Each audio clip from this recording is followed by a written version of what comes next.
एक और भक्त की मैंने बात सुनी थी, वो घर में रहता, घर वाले उससे बड़े परेशान, क्योंकि वो कुछ नहीं करता था, केवल खाता था, बस खूब खाए और पड़ा रहे।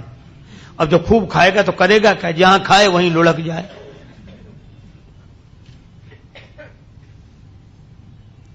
घर वालों ने कहा निकल जाओ यहां से, 2-2.5 सेर खाते हो एक बार में बैठकर, काम कुछ करते नहीं। बेचारा अब जाए कहां। सो एक महात्मा दिखाई दिए मंदिर के बाहर बैठे। महात्मा बड़े तंदुरुस्त थे, महात्मा होते ही प्रसन्न, अपना मस्त।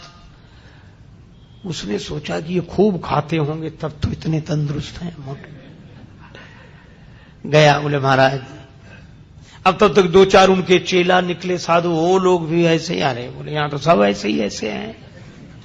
तो बोला महाराज हमको भी चेला बना लो। महात्मा बोले रहो। मंत्र दे दिया, तुलसी माला पहना दी, नाम रख दिया, काम कुछ नहीं, बस भगवान की पूजा आरती में खड़े रहा करो, राम राम किया करो। और पंगत बोले 2 समय होती, खूब प्रेम से करो। तो मैं 2 पंगत में, तुम 4 पंगत में बैठो, कोई हर्ज नहीं। उसको लगा ये बड़ा अच्छा, कुछ करना ही नहीं, खूब खाने को मिलना, मंदिर में ही रह गया। पर उसे क्या पता कि यहां भी मुसीबत आएगी। एक दिन सवेरे से कुछ बने ही नहीं, भंडार में सब ऐसे ही चूल्हे पड़े ठंडे, कुछ नहीं। अब महाराज आज कुछ बन नहीं रहा है। अरे बोले तुम बताना, आज एकादशी है। तो बोले एकादशी का मतलब न कुछ बनेगा न कुछ मिलेगा। तो वो बोला हमको भी नहीं मिलेगा। बोले हाँ तुम्हें भी। बोले चेला बहुत हैं, उनसे कराओ, हमको काहे को। बोले नहीं वो तो करना ही पड़ेगा तुम्हें। तो बोले हमें अगर आज एकादशी करा दी तो हम तो द्वादशी देख ही नहीं पाएंगे, आज ही शाम तक समाप्त। महात्मा बोले भाई बहुत कठिनाई है महाराज, मैं भोजन के बिना नहीं रह सकता। महात्मा बोले तो आश्रम में तो बनेगा नहीं, तुम बना लोगे। अरे बोले मरता क्या नहीं करता, हम सब बना लेंगे। महात्मा बोले जाओ भंडार से सामग्री ले लो।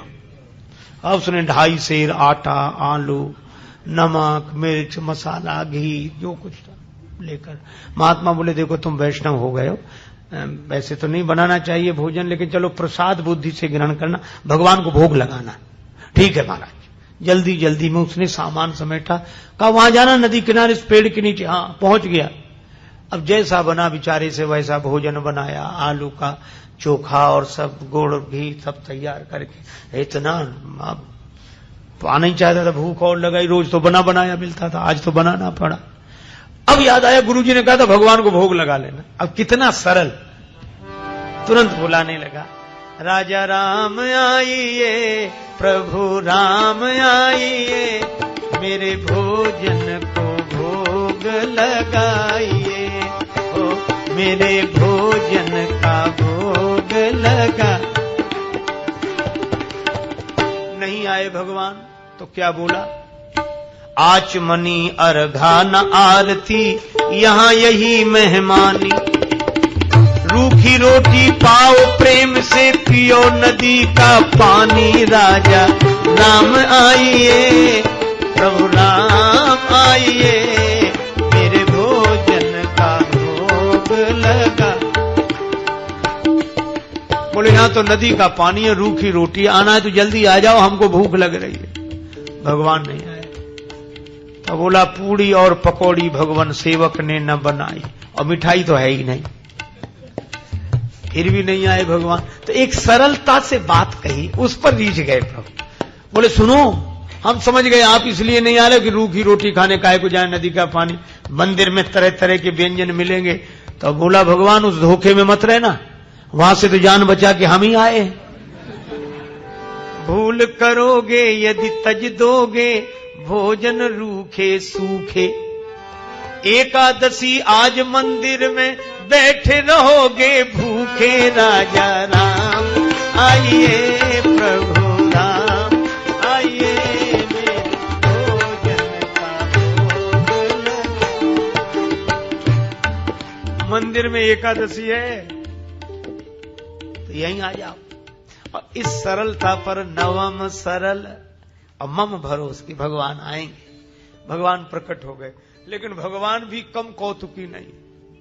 जितना वो सरल भगवान वैसी लीला करने को तैयार, अकेले नहीं आए। सीता समारोपित वाम भा, राम वाम दिस जान, श्री सीताराम जो देखा तो भगवान की सुंदरता, श्री सीता मैया देखकर प्रसन्न तो बहुत हुआ, लेकिन उदास हो गया कि गुरुजी ने तो एक भगवान के लिए कहा था, ये तो दो आए हैं। अब कभी भगवान की तरफ देखे, कभी रोटियों की तरफ देखे। भगवान ने कहा क्यों आ गए ना? बोले हाँ आ गए सो तो ठीक है, लेकिन अब जो है तो नहीं, बैठो। भगवान बोले क्यों, क्या हुआ? बोले कुछ नहीं, हम तो सोच रहे थे कि एक का इंतजाम करना है, लेकिन आप दो आए हो तो कोई बात नहीं, थोड़ी बहुत तो एकादशी आप करा ही दोगे हमारी, जो कुछ है तो आप विराज हो। भगवान बैठ गए। कितनी सरलता से इन कथाओं पर विश्वास करना कठिन होता है, क्योंकि हम लोग सरल नहीं है। भगवान श्री सीताराम जी बैठ गए, उनके सामने परोस दिया। कहने लगा मैं कुछ भूखा तो रहूं, लेकिन आपको देखकर लगा बहुत अच्छा, पर एक काम करना, अब मैं समझ गया कि आप दो आते हो, मैं इंतजाम और ज्यादा करके रखूंगा अगली एकादशी को, लेकिन इतना परेशान मत करना, जल्दी आ जाना। भगवान बोले आ जा। उसने आकर गुरुजी से कुछ नहीं कहा, इतना सरल था, वह तो समझता था भगवान आते ही ऐसे ही होंगे। अगली एकादशी को बोला कि गुरुजी कुछ सामान बढ़वाओ। गुरुजी बोले क्यों? बोले वहां दो भगवान आते हैं। गुरुजी ने सोचा भूखा रहा होगा इसलिए कह रहा है। बोले बढ़ा दे, एक सेर आटा और सामान और बढ़ा दो। अब वो 3.5 सेर आटा लेकर और सब बनाया उसने और बुलाया। भगवान तो इंतजार ही कर रहे थे। जैसे ही उसने कहा राजा राम आइए, अब कहने लगा सीता राम आइए, मेरे भोजन का भोग लगाइए, ओ मेरे भोजन का भोग। और सही बात, जैसे ही पुकारा भगवान प्रकट हो गए, लेकिन राम वाम दिस जान की लखन दाहिनी हो, दक्षिणे लक्ष्मणो यस्य वामे च जनकात्मजा। और जो उसने 3 को देखा सो बोला हद हो गई, एक को बुलाओ तो 2 आते, और 2 का इंतजाम करो तो 3 आते। ये कौन है? भगवान बोले ये हमारे छोटे भाई हैं। छोटे भाई सचमुच है?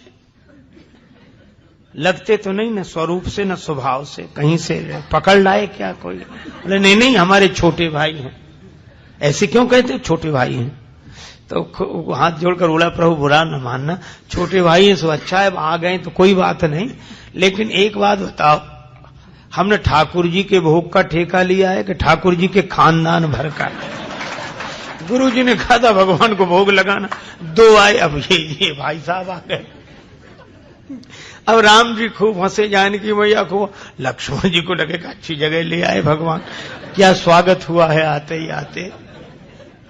लेकिन वो बोला कि क्या कहूं, भूखा भले ही रह जाऊं, लेकिन आप लोगों को देखकर मुझे बड़ा अच्छा लगता। अब बैठो, आप तीनों ही बैठो, पाओ जो कुछ है, एक ही ज्यादा है, 2 का इंतजाम तो है ही। पाया कुछ मिला। भगवान खूब हंसते रहे, लक्ष्मण जी भी बहुत बोले। अब जब चलने लगे तो बार बार चरणों में सिर रखे, आंखों में आंसू आ जाए, लगते आप बड़े सुंदर, लेकिन एक काम करो, अगली एकादशी को अभी से बता जाओ कितने आओ, ताकि उतने ही हम इंतजाम कर लें। बस यही झंझट है, बाकी और कोई झंझट है। पहले से बता दिया करो कि कितने हो, तो वैसे इंतजाम कर। भगवान बोले हम आ जाएंगे, हम आ जाएंगे। आया तो भी नहीं कहा गुरुजी से, सोचा कुछ दिन तो आराम से बीते। अब अगली फिर एकादशी, गुरुजी बोला आज एकादशी है, चेला बोला है, उदास क्यों? अरे बोले महाराज वहां बहुत लोग आते हैं, तो क्या करें? बोले हमारा 7 सेर आटा करो कम से कम। 7 सेर? हाँ, और उसी हिसाब से सब सामान। गुरुजी समझ गए इतना तो ये खा नहीं सकता, ये बेचता होगा जरूर। गुरुजी बोले 7 नहीं 8 सिर दे दो, ले जाने दे से। अब पीछे पीछे चलेंगे, देखते हैं क्या करता है। ले गया सारा सामान। पर ये भक्त भी बड़ा विचित्र, सरल आदमी। आज इसने सामग्री रख ली, भोजन बनाया नहीं। सोचने लगे पहले बुलाकर देख लूं कितने हैं, उस हिसाब से बनाऊंगा। भोजन बनाया नहीं और पहले ही बुलाने लगा, राजा राम आइए, सीता राम आई, लक्ष्मण राम आइए, मेरे भोजन का भोग लगाइए, हो मेरे भोजन का।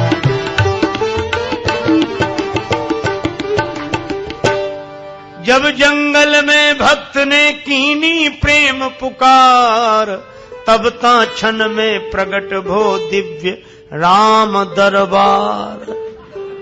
जो पुकारा तो भगवान श्री सीताराम जी, भरत जी, लक्ष्मण जी, शत्रुघ्न जी, हनुमान जी साहब।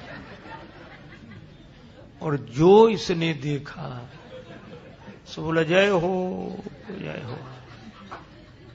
लेकिन एक बात सुन लो, क्या? एक को बुलाए तो 2 आए, 2 का इंतजाम किया तो 3 आए। आज तो हद कर दी साहब इकट्ठे। लेकिन हमारी भी बात सुन लो, क्या हमने भोजन बनाया ही नहीं, वो रखा सामान, सो बनाओ और खाओ। भगवान बोले क्यों, तुम क्यों नहीं बनाते? बोले जब हमें मिलने ही नहीं है तो बनाने से क्या लाभ, आप ही बनाओ और पाओ। मोते नहीं बनत बनाए, भोजन आप बना बहु अपने, बहुत दिनन संग पाए, मोते नहीं बनत बनाए, तुम नहीं तजत सुबानी अपनी, हम केते समझाए। हमने कितना समझाया, आप अपनी आदत छोड़ते नहीं हो, और आज तो हद कर दी। नर नारिन की कौन कहे, हनुमान जी की ओर देखकर बोला, एक बानर भी संग लाए, एक बानर हूँ संग लाए, मोते नहीं बनत, हमसे नहीं बनता है। प्रथम दिवस भोजन के हित आसन जब मैंने लगाई, उधर न मैं भर सके सीए जब सन्मुख आई, फिर विनीत आए भाई पर भाई, और निराहार ही रहो आज मुझे परत दिखाई। भगवान खूब हंसे, बोला हंसने से काम नहीं चलेगा, बनाओ लगाओ शुरुआत करो। बैठ गया वृक्ष के नीचे। भगवान बोले भाई भक्त की राजी आज बनाओ। भोजन व्यवस्था किसने संभाल ली? विश्व भरण पोषण कर जोई, ताकर नाम भरत असो। श्री भरत जी भंडारे बनाने लगे, श्री भरत जी भंडारे बनाने लगे, चुन के लकड़ी लखन लाल लाने लगे। पहुंचते पूंछ से आंजनेय चौका को, और हाथों से पोता लगाने लगे। चेते चूल्हे इधर और उधर शत्रुघ्न, साग भाजी अमनिया कराने लगे। और स्वयं जानकी माता आकर बैठी तो सीता मैया को बैठे देखा तो अनेक सिद्ध महात्मा प्रकट हो गए। मैया हमें भी प्रसाद मिले, हमें भी प्रसाद मिले।